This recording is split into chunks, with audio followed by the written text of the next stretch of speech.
How's that for Halloween? We got a spooky Halloween episode in store, you guys. I am very happy to be filming a Halloween special. Stick around here. We're gonna be talking about cursed coins and currency, haunted items of numismatic value later on. But first, we got some great deals walking in. We have some other pieces of information. I'm gonna be going to China very soon. So if you don't subscribe to this channel, please do so. You got a question or comment, throw it in the section below. And with that, let's get into a great spooky Halloween special. Potentially, I made a very, very costly mistake. Check it out.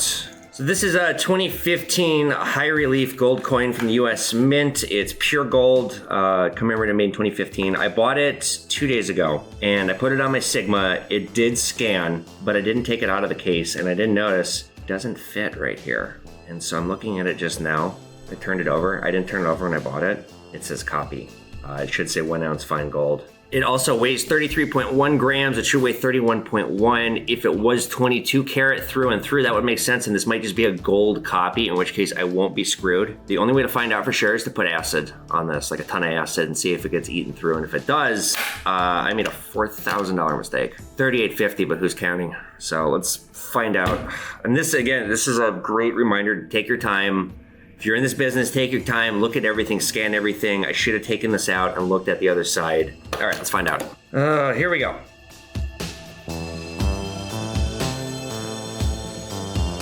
Yep, that's fake. Oh, no. Oh, no. The lesson here is take your time. I could have saved myself a lot of money if I would have just taken my time. Oh, no. This is one of the biggest mistakes I've made in my career. What can I do? I'm probably I'm gonna try to contact this lady. We do operate all sales are final here. I mean, I would like to reach out to her and say, look, we bought a fake coin. Can we just mulligan this? Because it's a lot of money. If she says no, there's absolutely nothing I can do. But really expensive lesson on display here, you guys. If you're in this business, turn stuff over, take it out, look at it closely. If I would have invested just a few more seconds into this, I could have saved myself a lot of money. But hopefully you learned something and you're amused. And if you hate my guts, I hope you're laughing your ass off, because this is kind of good for you. So, the main thing is this engagement ring that got broken off. Okay. So, I know it's not going to be worth much. I couldn't have spent more than 25 because I have a thing against spending that much. Kind of a crappy diamond. Yeah. No offense. No. The girl, she's the one that requested it, so I figured why not. Crappy diamond for a crappy gal? Kind of, sort of, yeah. Dude, she broke me over text after 4 years. So, what? Yeah, you not. I mean, full gold value here is like 200. I'm gonna guess you paid like 2,000 or something for it. Probably around that ballpark. Yeah, I'd be at like 300 bucks. That's fine. That's fine. That's fine. Okay, yeah, I'm Yeah, I knew it wasn't gonna be more than that. Paying up on the diamond and I feel bad for you. Okay, what else you got? I'm trying to pull this. Actually, I just sent it to this guy. So this coin I have, and I've been sitting on it for a while. Okay, that's a gold Indian. $2.50 gold Indian. I was thinking about getting it graded first. I mean, you can see the details in the feathers, so I know it's still probably come back AU about uncirculated. These coins are really hard to grade because the feather, there's so much detail, and they really look for any kind of rubbing. Feathers on the back look good. Gold value is $479. I'd give pinch over gold value. I'd give you like 500 bucks for it. Okay, it's probably worth about $650. I'll find it and bring it in. Again, I forgot my own rule. I should have offered him less. I should have offered him 2. He would have taken it. There's about $220 here right now in gold value. The diamond's probably worth about $150, $200. It's a big diamond. Yeah, that stuff in there I doubt is real. I don't think it is. I saw markings on there and I couldn't identify it. So I was like, the stuff in here I'm more convinced. That stuff I figured I would just throw it out there and see what happens. This is costume. I would still buy it. Okay. Oh, would you? Yeah, I gave you like 10 bucks for it. Yeah, it works. Okay. 10 bucks is more than I had coming in. Okay, was this all you had here? Yeah, just these gold rings? Yep. All right, let's throw these on the scale. 1,250. That worked. All right, I just need an ID. Alrighty. All right, well, it's been about an hour since that guy came in. I got really busy and I walked off camera. It was 24.9 grams of 14 carats. So 24.9 will knock off half a gram for the stone, so 24.4. 1,835 is the melt, so I will make about $500 on that deal with that guy.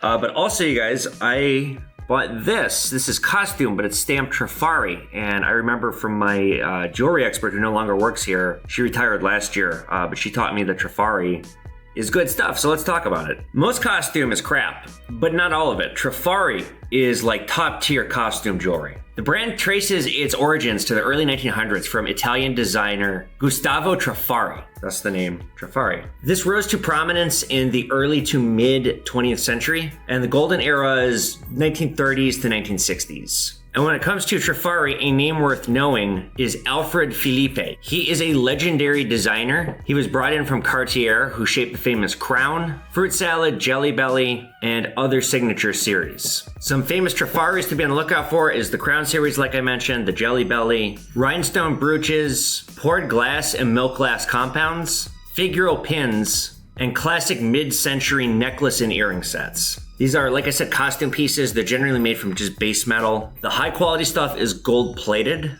They do make some sterling pieces. Those are really rare. And you can tell the quality just kind of based on the soldering. Is it like all soldered together really well like this is, or is it kind of shoddy? Because that's what sets Trafari apart, is the quality itself. And to spot Alfred Philippe's work, is it super intricate? Is there a lot of design going on? Is it made from fancier quality materials? They often feel heavier and show refined finishes. Some red flags: if there's no marking whatsoever, no stamp, if it feels hollow, if it feels cheap, if the craftsmanship is shoddy. Does it look like there's plastic rhinestones, or do they look like real rhinestones? If it's signed Trafari, you're looking at quite a lot of money. They can go for thousands of dollars.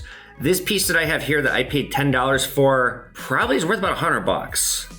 So I spotted that Trafari right away, and I thought, okay, cool. We're not doing a whole lot with jewelry anymore. I'll probably throw this on pawnmanstore.com. The jewelry that we do keep is on there. So if you're interested in my jewelry selection, head to pawnmanstore.com. And if you're ever in a estate sale and you see Trafari and it's just a couple bucks, it's kind of a no-brainer. All right, I got a remote deal right here. Just to remind you guys, we are always buying remote deals. If you have stuff to sell, just reach out. Scrap metal coins, currency, that's pretty much the extent of it. We're not buying antiques anymore. We got some slab coins. There's an ICG 911 coin here. This is going on my personal collection. There are not many of these ICG ones out there. To my knowledge, these are all legit, even though I don't recognize ICG. These are authentic 911 coins, and because there's so few of them, these have a huge collector premium. And as you guys know, I do collect these. Two other silver eagles. Okay, we got a 2020 MS70 Onza. Pretty sure I sold these to him. I recognize these. I know this customer well. I've done a lot of business with him. One of these Pawn Man Stars of David, which I'm actually sold out of these, so it's good I'm getting one again. Wicked Sick Relics, 1 ounce. Got a Geiger 1 ouncer, Bullet 1 ouncer, and a Pawn Man bar, and I'm also sold out of these, so it's good to get one back. We did already agree on a price, and we agreed on it last year, and the market has climbed in the last week. 950 and the market's climbed. I'll probably make about $100 on this, but like I said, I am keeping this for myself. So I'm gonna put that in my pocket. The rest go in the showcase. Back to work. Okay, let's take a look here. That looks like sterling. Yeah, that I don't know. It doesn't connect with any kind of a magnet. Pretty sure this is all sterling. I don't think that is. Is there, other than using a magnet, is there any way a normal person? There's a piece of equipment. Other than that, you can buy nitric acid like what I have, and it gives you a pretty good idea. Oh. Any jewelry testing kits, got them. It's like $15, but you just rub it on a granite block. Do you buy pearls? I do not. Okay, yeah, there's everything I've read. Pearls are kind of tough right now. Okay, so that is not sterling. Okay. I thought it might be. I think that's plate. I'd still buy it, but it's cheap. Okay. So this stuff here, I give you like $3 for all this stuff. The gold looks legit though. Now, with dental gold, that's a lot less. Is that how dental gold? It's about 12 karat. It kind of ranges. Let me see what you got for dental. Oh, right there. You got $70 right there. Great. So 70 plus 290, it's 360. Great. I had to have my garage door replaced yesterday. Perfect. That's what you paid half. All right. Okay. Thank you so much. Thank you. Appreciate you. It's been a pleasure. Full Milton, the scrap is $387. I offered $290, and then the dental's $130, and I offered $60. So I'll make about $140 off of that deal. Still got a long way to go to make up that $4,000 I myself on. I can't believe I did that. This, I just wanted to see if you don't have time to check that. I got time. Randomly wanted to check that Okay. Yeah, I think that's probably plated. I got a scanner. Cool. Okay. So let's see here. This. Oh no, this is sterling. No way. Yeah. I'm gonna hold on to that. Okay. Yeah, it's a cool piece. Thanks. Pretty. Man. Yeah, it's sterling. Wow. I keep seeing this like because I'm on the silver subreddit. I don't know if you ever checked that out. But people are scaring about like LCS is not buying sterling. Oh yeah, my wholesalers are starting to back off on sterling. It's pretty wild. All right, so for this pile here, 215. Okay. And then what I quoted you on this. I think you said 12.15. Yeah, that's what that sounds right. I think I'll hold on to those two. These two? Yeah. Okay. So 115. Okay. So 1330. Okay. That works? Yeah. All right, I just need an ID. Sure. Well, again, I apologize for not being in costume, but we got a great one for you guys. Happy Halloween, everybody. They say money doesn't buy happiness, but sometimes it can buy death. Every collector has that one story. They have the piece that carries bad energy. I myself have bought 2 items that I suspect were haunted. They were both coins. One was a Civil War token. One was a Third Reich, I think it was like a 1 pfennig. Weird stuff happened in my apartment when I brought those items home. With the Third Reich thing, it sounded like somebody was crashing around in my apartment, and I went out with my gun, and there was nobody there. It happened 3 times. I actually threw the coin away. In the Civil War token, something similar happened. A faucet turned on its own. I heard footsteps. These items, maybe it came from a battlefield, maybe it came from a shipwreck, maybe it came from a dead man's pocket. Right now, we are going to explore a really dark side of numismatics for this Halloween special. We are going to explore coins that are cursed and haunted. First up, the coin that sank the fleet. In 1857, the SS Central America went down off the coast of the Carolinas. 425 people lost their lives, along with 21 tons of California gold. For over a century, it sat at the bottom of the Atlantic until in the 1980s, treasure hunters found the wreck. But here's the twist. Everybody that touched the gold ended up cursed somehow. Investors went bankrupt. There were scores of lawsuits. These lawsuits went on for decades. Marriages collapsed. The chief treasure hunter, Tommy Thompson, vanished with a bunch of the gold, and he was on a most wanted list for years until finally he was apprehended. He was hiding in a hotel with cash stuffed in a shoebox. And collectors still talk about this cursed wreck, or the curse that happened to everybody who was involved after the fact when they found it. The coins are gorgeous, but to many, they are tainted. And the ocean, as they say, never gives something up without taking something back. Now, next up, we have the devil's penny. In Victorian England, people believed of the black penny curse. Supposedly, the last coin handled by an executed man would carry his spirit, or her spirit, and this was to pay the ferryman. In fact, guards would sometimes slip a coin under somebody's tongue that was about to be hanged to pay the ferryman, or they'd do it after the fact. But if these black pennies, as they were known, made their way into circulation, and some did, misfortune would follow. These coins were said to be cursed and haunted. In fact, the next person, according to legend, who would receive a black penny if somehow it made its way back into circulation, they were doomed. Some say if you find one, the best thing to do is to immediately spend it at a church collection box. And today the slang black penny refers to a coin that has bad juju. Now, moving on, let's talk about literal blood money, as it's known. This is Confederate currency. When the Confederate States of America began printing currency in 1861, every note was an IOU for a nation built on slavery. These bills were hand-signed,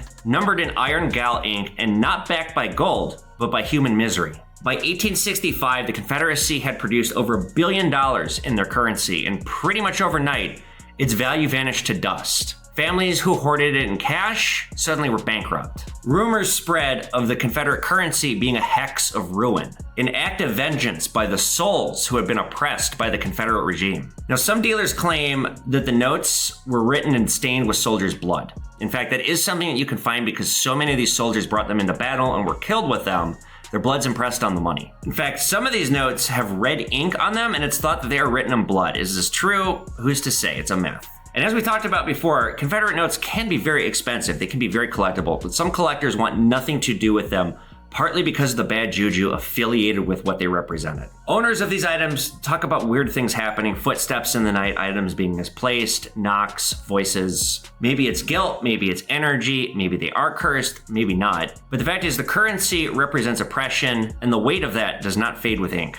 Now let's go back in history for the next item. These are cursed Roman coins. Now, long before Christianity and European folklore, Romans were minting their coins with literal curses. Archaeologists have found lead cursed tablets buried with coins. And these have been buried in graves, in wells, in temples. Each inscription asks the gods of the underworld to punish anybody who takes these coins. Strike his tongue mute, break her limbs, may his life fail, literal hexes. Now these coins, especially if they were in graves, were bribes for the afterlife. They were bribes for the spirits' payment of service rendered. Now when modern archaeologists and diggers, when they find these, they sometimes uncover hundreds of bronzes fused to lead sheets. This is centuries of corrosion. Museums call these ritual deposits, but collectors call these bad luck. People who have these coins in their possession often report hauntings, they report nightmares, recurring visions. Some call it superstition, but other collectors won't go anywhere near these items. When you're holding a coin that spent 2,000 years in a grave with a corpse, it's kind of hard to not feel something looking back at you as you stare at that coin. Now next up, one of the most infamous numismatic items on the planet, the 30 pieces of silver paid to Judas to betray Jesus. Biblical scholars argue that these coins were Tyrian shekels. They were minted in Phoenicia with a pagan god's face, which is kind of ironic. Religious irony at its finest, gods sold out for idle money. Over the centuries, replicas of these coins became an image of betrayal. Superstition says only one brings misfortune, and the spirit of treachery follows with it. It's something that I myself, if one walked in here, I probably wouldn't want to buy it. Number 6, let's talk about wartime currency of death. Every war mints its own currency. It's brittle paper that buys bread today, but nothing tomorrow. They're not meant to last. It's usually emergency money issued only for a conflict. But sometimes the paper ends up outliving the people that used it. During World War II, Japan issued Japanese invasion money for the Philippines and for the territories that they were conquering. Each note brought slogans of prosperity under the rising sun. But in reality, these were instruments of starvation. The Nazis also had their own script that they were using for the camps, for their forced labor, for their slaves, for all the horrible things they did. And for the prisoners, this money was a cruel joke, especially in Nazi Germany. Oftentimes they depicted racial images of Jews. After the war in Germany, and especially in Japan, locals, the people that were freed, would burn this money. And for decades after, superstition reigned supreme over these items. Many people didn't want anything to do with them. They got rid of them. They wouldn't have them in their homes. They claimed that they were cursed. You know, they say if walls could talk, if this stuff could talk, it would say terrible things about what it witnessed and the people whose lives depended on it, how bad their lives were, and oftentimes how brutally they ended. One common saying is if you listen closely enough, you can hear these notes crying. Later on, military certificates are often said to be haunted. People who took them back home after a conflict, like let's say from the Iraq War or Vietnam, misfortune followed anybody who still possessed one. Now next up, we have cursed medals, tokens, and charms. Not just coins, exonumia can also carry a curse. These items hold stories that are too personal to die quietly. One such example is what's known as trench art. Soldiers in World War I spent months and months, years, in the mud, in the most horrible conditions. They were bored, they were hungry, life was short, brutal, their friends, everybody around them was dying, death was everywhere. So sometimes, when they were bored in their downtime, they would carve souvenirs, and these are what are known as trench art pieces. Cigarette cases, letter openers, crucifixes, some of them are beautiful, but some of them carry with some very bad stuff. Some of these were crude and violent. You can see the evidence of the insanity these people were dealing with, the fact that they were not able to cope with their situation, carved and impressed upon the trench art. It's literally recycled death. Oftentimes when soldiers would die, other soldiers would take their trench art and keep working on it until they died, so on and so forth. I've seen a few pieces here in my store.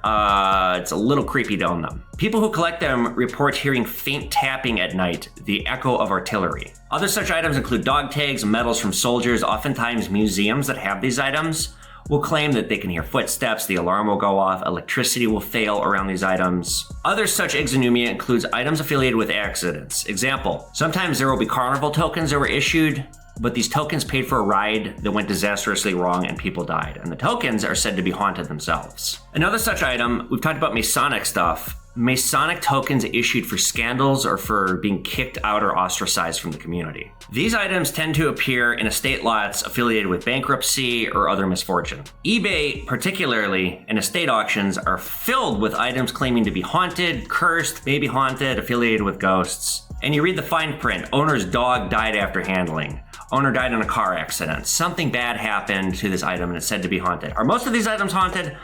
No, probably not. But some of them can be, and it's not something you want to have in your life or your possession. One famous case, the black 1895 O Morgan silver dollar. It was found in a Louisiana basement after Hurricane Katrina. 3 owners, 3 disasters. Heart attack, foreclosure, car crash. The bidding psychology of these items is simple. Danger sells. It's cool and sexy to have something so dangerous. Online, cursed currency, haunted anything affiliated with a tragedy that's a collectible item. For me posting videos, these tend to be some of my best videos, or people love the sensationalism. There's an entire micro market for these items. A cursed coin that's usually a $500 coin might become a $5,000 coin because of the legend affiliated with it. Economists estimate that a circulating coin will change hands thousands and thousands of times in its life. Right now, reach into your pocket. If you have any change, imagine how many hands it's passed through outside of your own. What happened to the people along the way that handled those coins? Do you have a coin that maybe was in somebody's pocket when they died,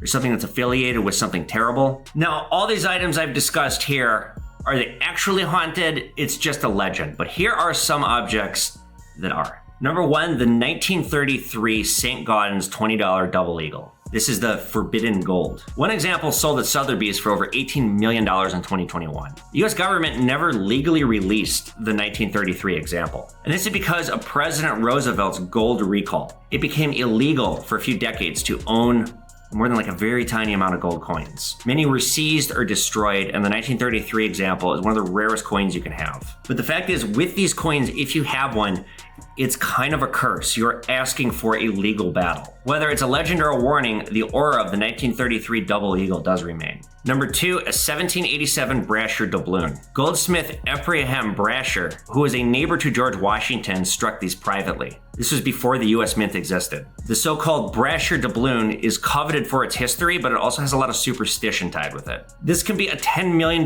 coin, but when these change hands, people that buy them report some dramatic changes in their lives. And these can be good or bad. Large gains, sudden losses, health shifts. This has been reported by numerous owners of these coins. Number 3 is an ancient gold coin from Crimea, the Pantikapaeum Stater. In May of 2023, one of these sold for $6 million at auction. This is one of the most expensive ancient coins to trade private hands recently. They have incredible craftsmanship. There's only a few of them out there, but these are affiliated with burials, with tombs. Ancient coins often carry ghost stories, and this coin in particular has a lot of ghost stories affiliated with it. When you take one into your home, it's as if you invite a ghost into your home, or at least that's what some collectors have reported. And then finally, the king of American coins, the 1804 silver dollar. Although it's dated 1804, most were struck decades later as presentation pieces. In 1999, a top specimen sold for $4.5 million. These days, that might sell for $20 million or more. There's only 15 of them that are known, and anybody who chases them and tries to get one often suffers misfortune. And many speculators have failed and encountered utter ruin or misfortune simply in chasing it. Keep in mind, when you collect an artifact of value, you collect everything that it has seen, all the good and bad that is associated with it. You take custody of the moments, the grief, the greed, the violence that touched it, the history that it saw, good and bad. One object I will never buy, and I believe we talked about this on the very first Halloween special, are Ouija boards. I cannot caution you guys enough, do not mess with those. I will never buy one. Even if one came in here, it was a first year, I wouldn't buy it. As far as something like this goes, as I'm sure you guys know, or if you don't, look in some of my old videos, I've talked about this at length. I did grow up in a haunted house. I have seen things that I can't describe them. I believe in science. I am not religious, but I have seen this, and I can't explain what the hell I saw in that house, what went bump in the night. But because I have witnessed true evil and seen things that you wouldn't believe, I wouldn't go near any of these. If you advertise a coin to me as haunted, I would stay the hell away from it. And that is my cautionary tale to you guys. These are not items to be taken lightly, even if it's just a myth. Do you really want to invite something evil into your life? Think twice before you ever buy something like that. And if you do buy something like this, well, I warned you.